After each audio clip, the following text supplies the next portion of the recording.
नमस्कार दोस्तों, स्वागत है आप सभी का। अभी उपस्थित है कलेक्ट्रेट सभागार के बाहर। पीछे देख सकते हैं मिनी सचिवालय का बोर्ड लग रहा है। अभी कलेक्ट्रेट के बाहर है। जो साथी मेरे साथ खड़ा देख रहे हैं, एक फौजी है। आप वेशभूषा से पहचान ही चुके होंगे। कलेक्ट्रेट से लेकर ये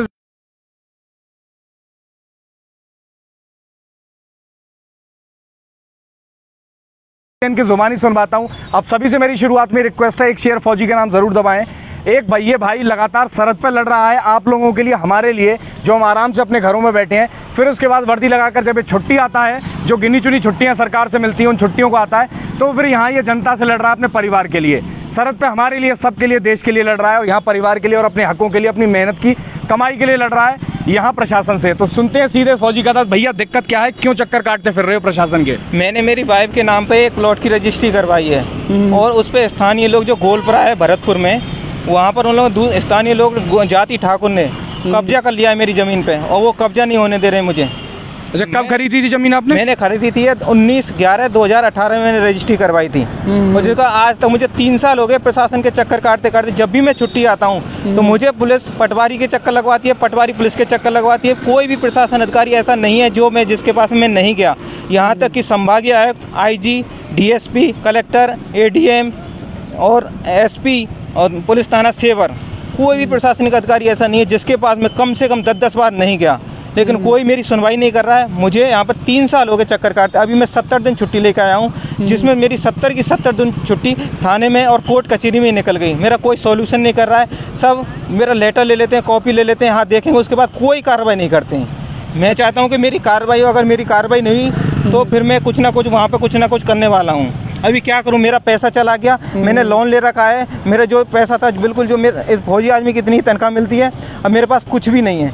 मेरे पास ना पैसा है ना ज़मीन है। अभी मैं कहाँ जाऊँ, किसके पास जाऊँ? अभी कलेक्टर के पास जाता हूँ, कलेक्टर नहीं सुनता है। पुलिस के पास जाता हूँ, पुलिस नहीं सुनती है। पटवारी के पास जाता हूँ, पटवारी नहीं सुनती है। कोर्ट कचहरी में जाता हूँ, वहाँ पर मैं पुलिस पैसा लेके FIR लगा देती है। तो मैं किसके पास जाऊँ? अभी तहसील में जाता हूँ, वहाँ पे मेरी 1 साल हो गया केस दर्ज करिए। 1 साल में एक भी बार तहसीलदार के सामने, एक भी बार मैंने अभी तक मेरी पेश ही नहीं हुई, एक तारीख भी नहीं पड़ी। 1 साल क्या, 1 साल के दौरान एक दिन के लिए मेरे लिए टाइम नहीं मिल सकता है उनको? कोई भी बंदा ऐसा नहीं है जो मेरी हेल्प कर सके। और मैं कब से चक्कर काट रहा हूँ, 3 साल हो गए मुझे। मैं बहुत परेशान हूँ। सबको अपने दर्द सुनाता हूँ, लेकिन सब मजाक समझते हैं और कोई रिस्क नहीं लेता है। बिल्कुल इधर से सुनते हैं, इधर से निकालते हैं। अब मैं किसके पास जाऊँ, क्या करूँ? अच्छा, आप परेशान हूँ। अभी आपने कितने की जमीन खरीदी थी? मैंने वो 11 लाख रुपए की जमीन खरीदी है, और मेरी हाईवे पे जमीन 2 लाख रुपए उसमें रजिस्ट्री में लगे हैं। अगर मेरी रजिस्ट्री में 2 लाख रुपए लगे, मैंने राजस्थान गवर्नमेंट को 2 लाख रुपए रजिस्ट्रेशन दिया है, तो मेरे राजस्थान गवर्नमेंट की सरकार जो है मेरा साथ क्यों नहीं दे रही है? पैसा लेने के लिए टाइम पे तो इन्होंने पैसा ले लिया 2 लाख रुपए, लेकिन अभी कहाँ गए वो प्रशासन अधिकारी? अभी क्यों नहीं मेरा साथ दे रहे हैं वो? अच्छा, आपको जब आप शिकायत करते हैं, प्रशासनिक अधिकारियों के पास जाते हैं, कलेक्टर के पास जाते हैं, या किसी भी अधिकारी के पास जा रहे हैं, SDM पुलिस अधिकारी या कोई भी कह लीजिए, तो वो आपको जवाब क्या देते हैं? क्या आपको किस विभाग से क्या जवाब मिलता है, वो बताइए।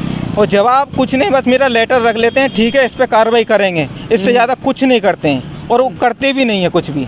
और अगर मैं किसी को बोलता हूँ कि मैं फौजी आदमी हूँ और मेरी ड्यूटी वहाँ चल रही है, मैं छुट्टी आया हूँ, मेरे पास टाइम कम है, तो सीधा बोलते हैं तो फौज में नौकरी कर रहा, हमारे ऊपर एहसान कर रहा है क्या? कोई मेरा साथ नहीं दे रहा है।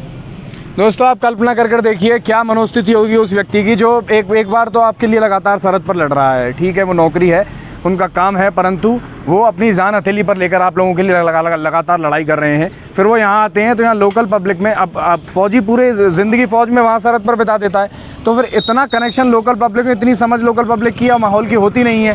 तो फिर वो क्या करते हैं, प्रशासनिक अधिकारियों से और पुलिस से और इन सब चीज़ों से मदद मांगते हैं, और उनको मदद के नाम पर क्या मिल रहा है? सिर्फ झूठे दिलासे।